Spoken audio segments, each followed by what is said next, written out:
And it's crazy because that was before I even got to see this Blanca girl in That action. is a That was fact. after the Louisville game. I was Yeah. trying to make sure we were watching the same thing because the UConn team I saw in that Louisville game, I was like, good Lord, this team looks good. And that's before Yeah. this girl showed up and gets 18 against Ohio State, Yeah. Big East Freshman of the Week.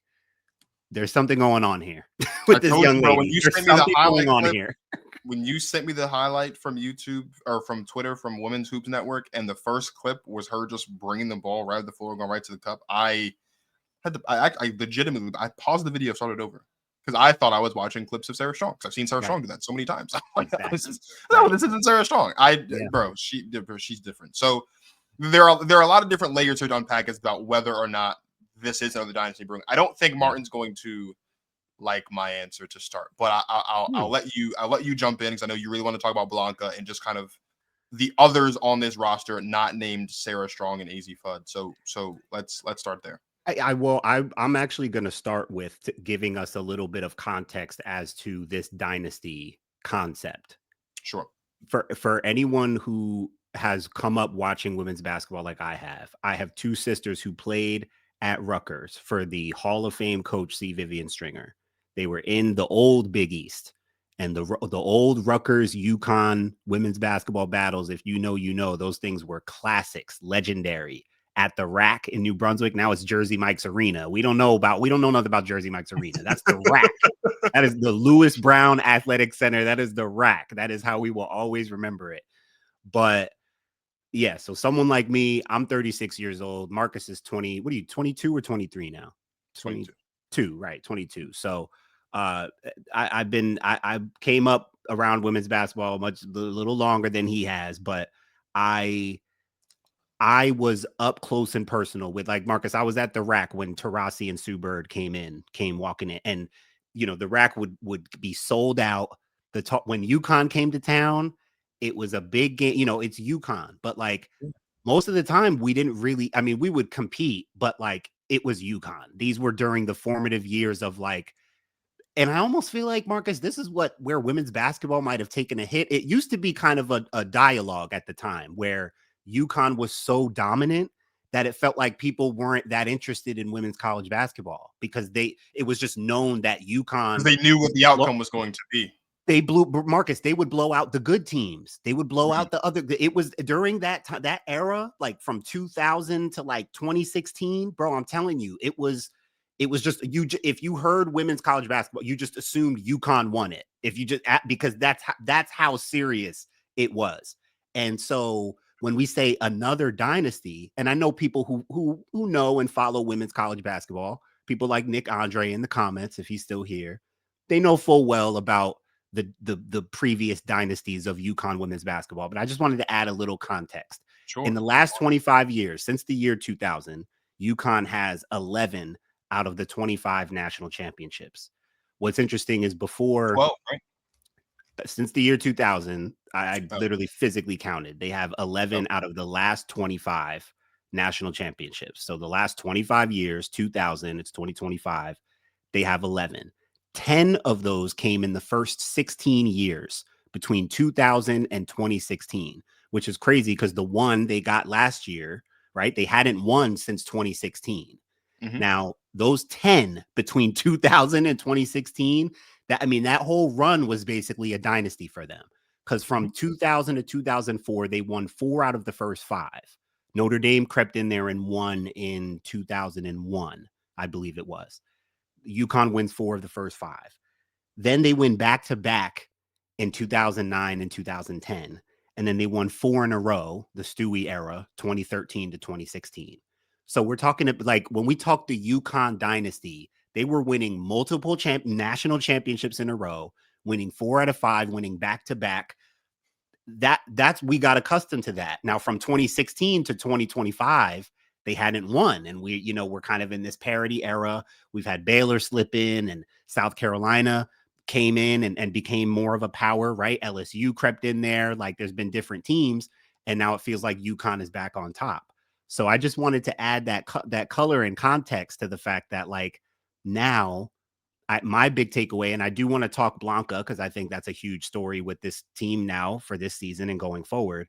But I still want my big takeaway. My main thing is still focused on Sarah Strong, because Stewie was that special. Maya Moore, I can't remember off the top of my head. Someone help me in the comments how many championships Maya Moore won in 4 years. It was either 3 out of 4 or 2 out of 4, one of those. But I'm pretty sure she won multiple national championships.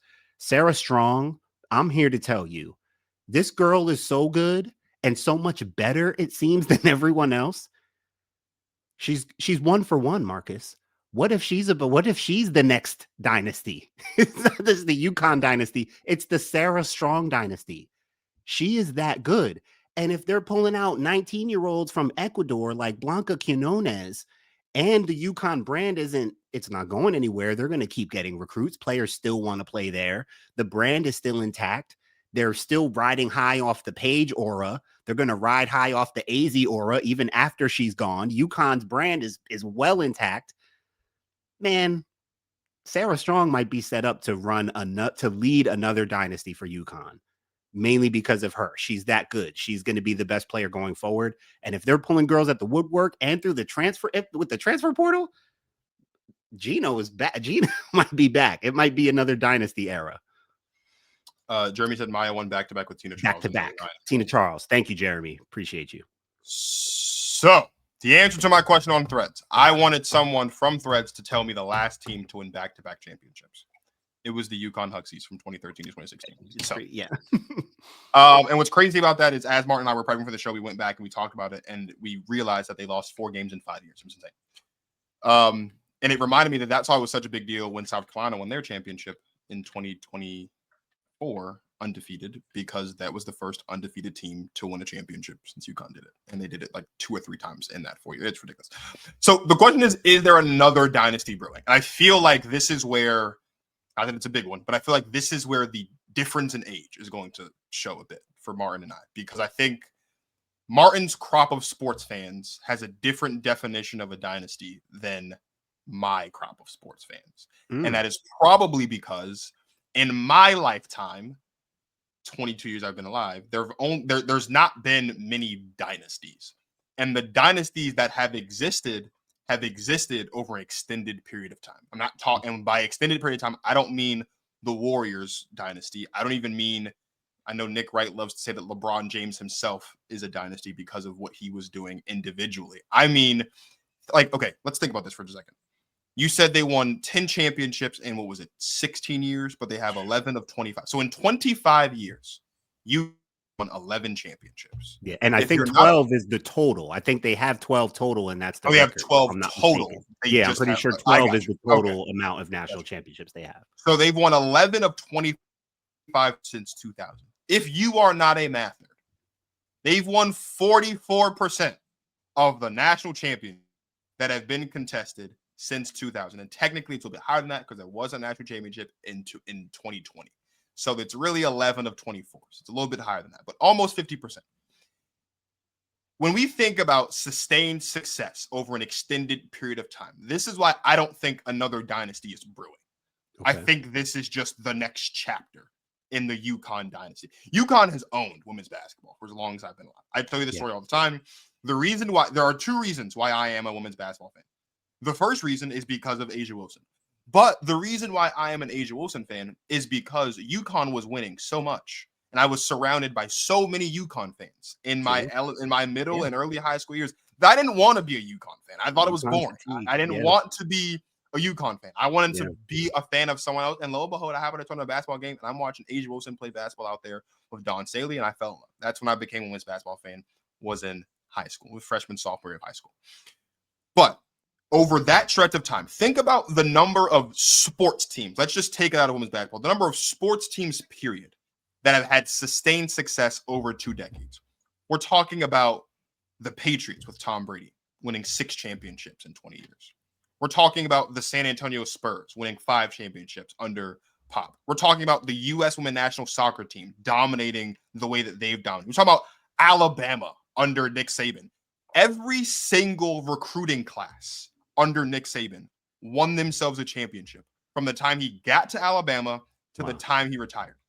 Every single recruiting class of Geno Auriemma's has at the very least been a part of a Final Four, at Right. least one Final Four in Yeah. her career. It's actually probably more than it's probably like at least 2 or 3. I have it The here sustain- from '08 to 2022. They were in Dude, 14 consecutive Final Fours. every single Final Four. That's insane. That's absurd. It's unheard of. So I don't think this is another dynasty brewing. I think this is the next chapter of the UConn dynasty, because at this point, UConn is synonymous with women's college basketball. Now, I think that it's going to look different and feel different, because I do agree with you. Unfortunately, I do believe that Sarah Strong and the UConn Huskies are going to dominate the championship scene for as long as she is there. It is why I said to you, or I put on our threads the other day, I was like, yo, you have said several times that it's likely that UConn and South Carolina are on a crash course with each other again. I am inclined to agree with you. I don't think the result is going to be any different. And I don't just mean that UConn's going to win again. I think UConn is going to blow the doors off South Carolina again. Bro, come on, bro. Bro, I really do. I really do. You're just dropping your team. Like You I know swear it. you're Whoa, vouching for your whoa, team when there are concerns, and then when No. I like your team, you're Wait a like, second. oh, we're gonna get blown out. No, the one thing I have always prided myself on is being a realist. And I love what the South Carolina Gamecocks have so far. We talked about it a little bit last week. I think there's a lot to love. But I'm watching Sarah Strong play basketball. I'm watching Azzi Fudd play. I'm watching Geno pull recruits from Ecuador who can do the same thing Sarah Strong can do. And you want me to sit here with a straight face and tell you that this South Carolina Gamecocks team can actually compete? I don't think so. All I'm telling you is that I don't understand how you're not finding ways to talk yourself into how that's going to be a great matchup right now. The team you have this year is much different than what you had last year. I'm sorry. No, it is. But I'm watching what UConn is doing right now. I'm watching what South Carolina was doing right now. Okay. And I think UConn is about to go back to beating even the best of the best. Okay. Now going back to your point, because I would like you, I did want to ask. Your point was that you don't think it's another dynasty. You think it's the next chapter. I think this is the next chapter in the already existing dynasty. So you think, but so that's why I'm saying there's that they're in the middle of a dynasty, and they're not. They hadn't won since 2016. But they still have had sustained success.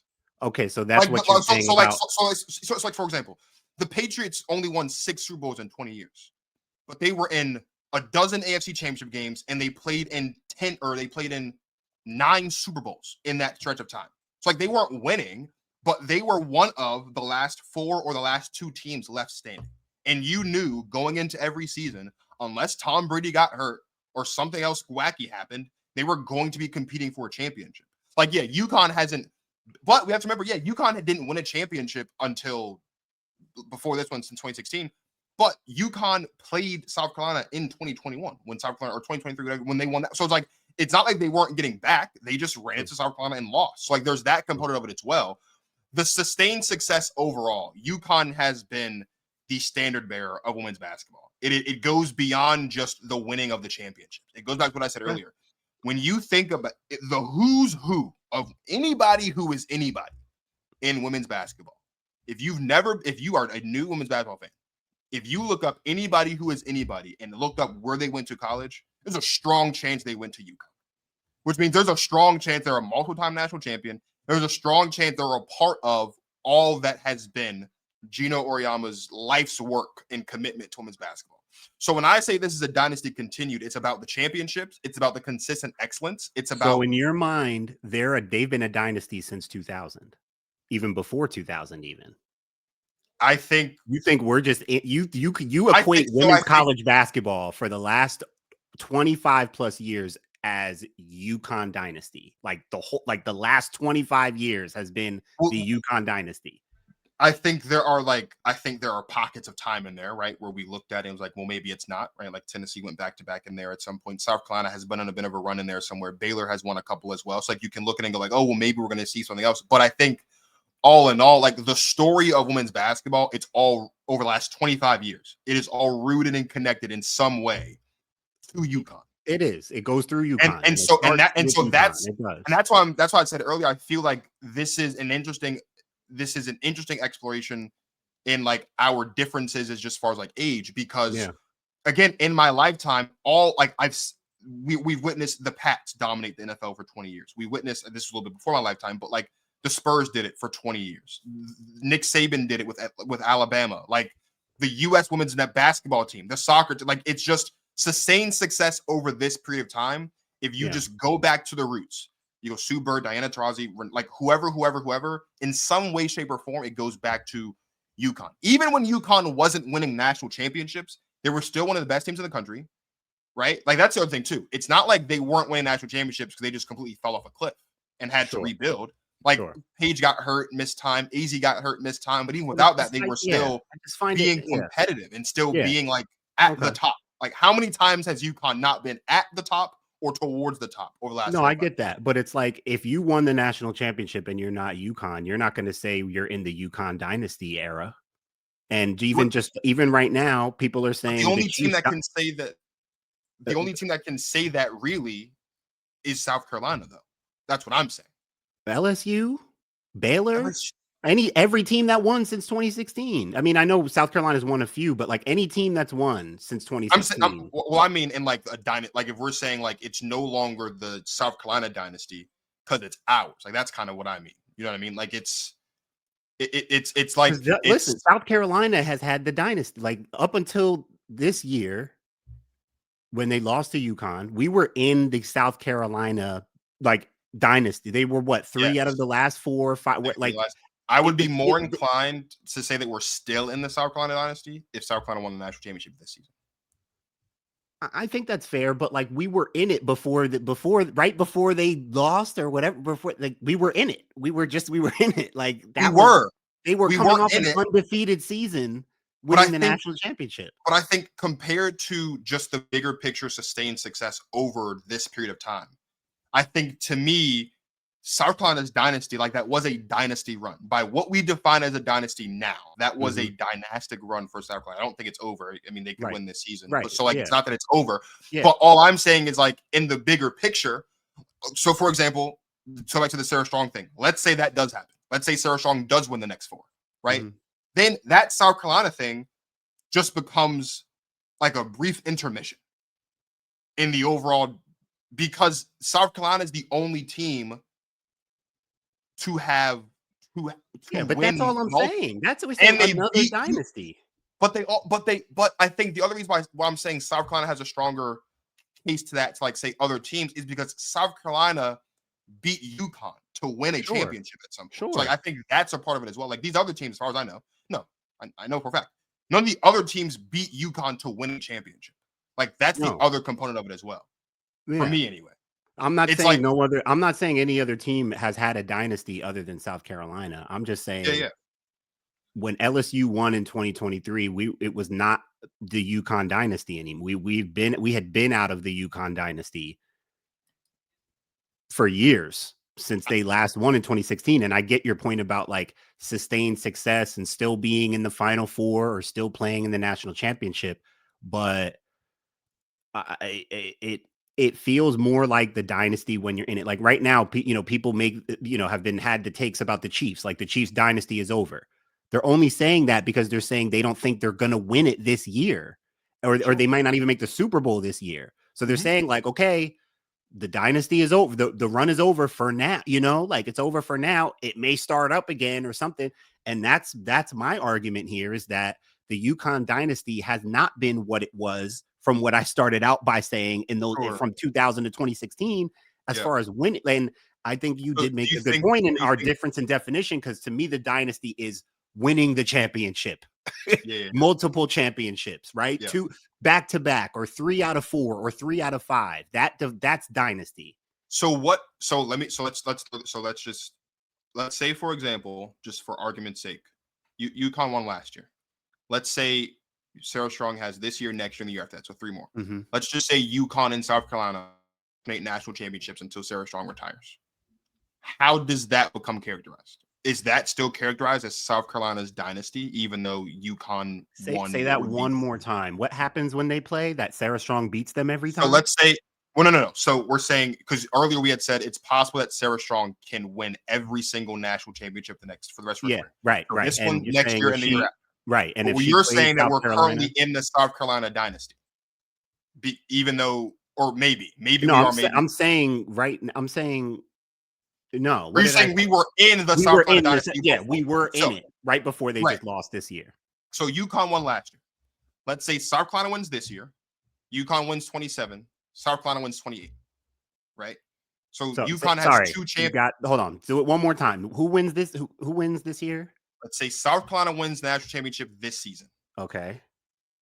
UConn wins the following season. Okay. And then South Carolina wins the year after that. Okay. Those will be the next 3 national champions. Sarah Strong is gone. So I'm just playing taking out from the turns. Sarah Strong. They're taking turns winning championships until Okay. Sarah Strong is gone.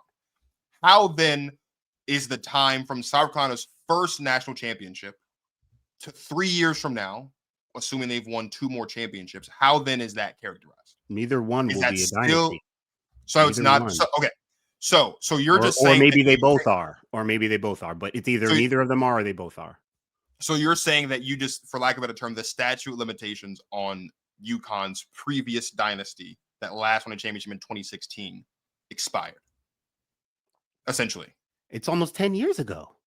Did it so that's my question though, because yeah, it's their first one since 10 years ago, but they were in the national championship Sure. 4 years ago or Sure. whatever it was when they lost to South Carolina.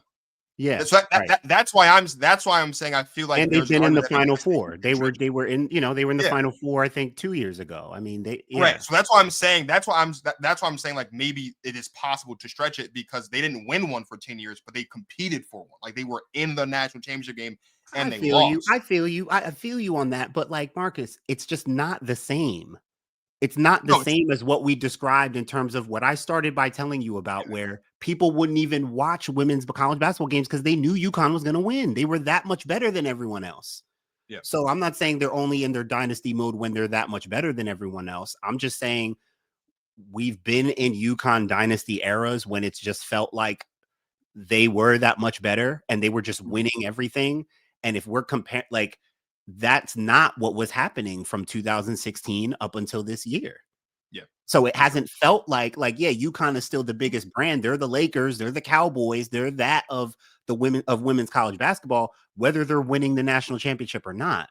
They're usually, they're always in the tournament, usually at least in the Sweet 16, probably in the Final Four. Yeah. So like sustained success and they get credit for that. But dynasty only comes when you're the one at the top that's running the thing, right? Like consecutively. And they took a dip. They took a backseat. They weren't that. They were still successful, still UConn. But dynasty comes from if Sarah Strong wins 3 out of 4 in her career, right? Or if she runs the table and messes around and wins all 4, that will feel we're back in another UConn dynasty. That's what that will feel like.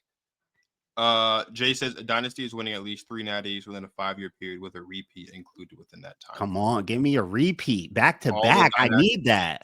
I've done this. Tennessee, all of them. 98, UConn 0204, UConn. Facts. Yeah. But again, like you're looking at UConn 02 to 04 and then UConn 12 to 16. Those are 1, 2, 3, 4, 5, 6, 7. Those are still 7 of the 10 that they won in 16 years, though. So then the argument then is still that the other championships that they won that weren't back to back are still included in that initial iteration of the dynasty, is what you're saying. Yeah, like because they it's won 10 and back to back. 16. Right, 16. It's almost the same as like how we thought the Warriors dynasty was done because they were picking in the top of the draft for 2 years and then they won another one. It's like, I don't want to turn this to like a men's basketball thing, but just for like comparison purposes, is that entire 8-year stretch from 15 to 22, that's a dynasty to you or no? Because of 15 to 22? No, yes. That's when the dynasty was not a dynasty. That's what I'm saying. So the dynasty ended after 18 when they lost to the Raptors. Oh, sorry. You're talking Warriors, not. I'm talking the Warriors. So I'm just trying to get like the comparisons of right. I got dynastic run because this comment is breaking up even that 16-year stretch that you gave into 2 separate ones. Yeah, but originally we were saying that it's all a part of the same thing. That's why I was just kind of like asking for like comparison. Like I don't I don't know. I feel it for me. Things change so much year to year, but no. So Warriors, they won in 22 against the Celtics. They hadn't won since. But they hadn't won since 17, 18. 17, 18, in right? the finals in 18, 19. Like, bro, you're telling that what That's a separate. It's not even part of the dynasty to me. For me, I yeah, got you. No, no. that makes sense. But that's what I'm saying. I think when I it mean, it's comes to dissecting the part of the UConn story. thing, Yeah. sure. But I think that's what would be interesting is I think that's what I was saying earlier. I think there are going to be a lot of people closer to your age range that will feel that way, that those are two separate things because of the types of dynasties that you were seeing, right? Yeah, You were I watching got you. Jordan three-peat, take 2 years off, and then win 3 more. You know what I mean? Like those, they were very, like if you were on top, Yeah, you we were did on see that. top consecutively and That's then no right. more. Whereas like for us, like for my generation, it's like It's a good point. everyone says the Patriots is the greatest dynasty or one of the greatest dynasty in sports, but it's 6 titles in 20 years. But then you're factoring in like, well, the AFC Championship appearances and the 3 Super Bowls that they went to and lost, like all of that Yeah, other stuff. So I yeah. think it just kind of depends on the lens of sport. But I don't want to get too far. I mean, we're already That at an makes hour. sense. I don't want to keep you too much longer. I know you really That wanted to get makes into sense. Blanca and all that stuff. So I want to I give you. want to. I do want to make a quick, Yeah, really a quick point on Blanca. yeah. What I've read up on how Geno's talking about her and messing Mhm. with her, right? Like clearly he's starting to pick on her, which means that he thinks she's special. She's 19. She played a year of pro basketball in Italy. There's a reason why she looks like a pro is because she's played a year of pro in Italy. She's 19. She's a more mature, put together freshman than we might be used to. Mhm. It does seem she's still pretty raw, but it seems like the type to be putting things together quickly. I wanted to point out and just make this quick point on this because this goes all the way back to the UConn system, Geno's approach, and it speaks to a conversation I've been having with people. It relates on the NBA side to a podcast episode I put out on my show on the channel about the Minnesota Timberwolves needing to activate Rob Dillingham and Busy Bones a little bit more. Sure. There's a correlation there, and I'll explain it in a second. Just it's interesting seeing the quotes from Geno on Blanca because his infamous quote right now that he makes fun of her for and that apparently they tease her for in practice. He says that she said he says she leads the free world in turnovers. He literally just makes fun of her for how much she turns over the ball. Geno quotes are literally like sensational, bro. The way he like pokes fun at players is second to none. Leads the free world in turnovers. Like who talks about their player like that? Like I don't that stuff is just hilarious to Oh me my from god, Geno, but that's hilarious. he's poking fun at her from her apparently she's pretty turnover prone. She had 5 turnovers in that game against Ohio State. Yeah. Apparently it's a real thing that she knows she's conscious of it's something that she has to clean up. She clearly has a style of play, Marcus, that kind of um like confuses Geno in a way. Like literally there's a quote in this article where he's kind of explaining how she'll do things in practice and make passes. And he's like, there's no way somebody could think that that is like a good pass. Like he's making comments basically to suggest like, sometimes you look like you don't even know what you're doing out there. But the quote that really stuck out to me that I wanted to just say something on where he said, actually, I screenshotted it so I could read the whole thing because I had a piece of it, but it's like, I got to read the whole thing. He says he's talking about Blanca and coaching her and like figuring out her nature. It's going to be a little bit of a battle. Like, I know this is how you play, but this is how I coach. So we're going to have to meet somewhere in the middle, but I wouldn't take anything away from her. I wouldn't tell her to stop doing this or stop doing that. Not at all. Just need to constantly be, heard for her to constantly be aware of what's a good decision and what's a bad decision. I just want to focus on I wouldn't tell her to stop doing this or that. I wouldn't take anything away from her while he is admitting that she does things that drive him crazy. Like He is leading to also he is also admitting that he is willing, and silly me, I thought this is what coaches are supposed to be trying to do in basketball or in any sport, but he is willing to figure out her style and her talent because she clearly has talent that can help his team. yeah. And he is willing to figure out how to adapt that talent, no matter how awkward or confusing or reckless it may be. He's trying to figure out how to meet her in the middle. Like he said, we meet somewhere in the middle with the way I coach and the way you play. And that's why, Marcus, another reason why another dynasty might be brewing, because if he's breeding this girl now to be, and she's going to be playing with Sarah Strong, presumably for the next 3 years, right? Mhm. Who knows who else is going to be coming up the ranks to join them. So we know Khalees Fisher is already there. She's barely playing. She's not getting many minutes yet, but she's there. Yeah. Eventually she'll come on. Like that's why I'm thinking about this dynasty, because this girl Blanca is changing the whole narrative around this team now. My comments in that clip we played earlier in the show after the Louisville game, I barely even saw her in that game. I didn't even know about this chick until the Ohio State game. And my cousin was texting me like, yo, who is this Blanca Quinones girl on UConn? She is running around going crazy right now. I'm like, bro, she's a freshman. I didn't even know about her. Turned on the tape, mind blown. So I wanted to point that out from Geno's coaching. It's his coaching, his approach, and his system that is going to makes girls like this start to thrive and become powerhouses, right? And that's why he may be back in dynasty mode.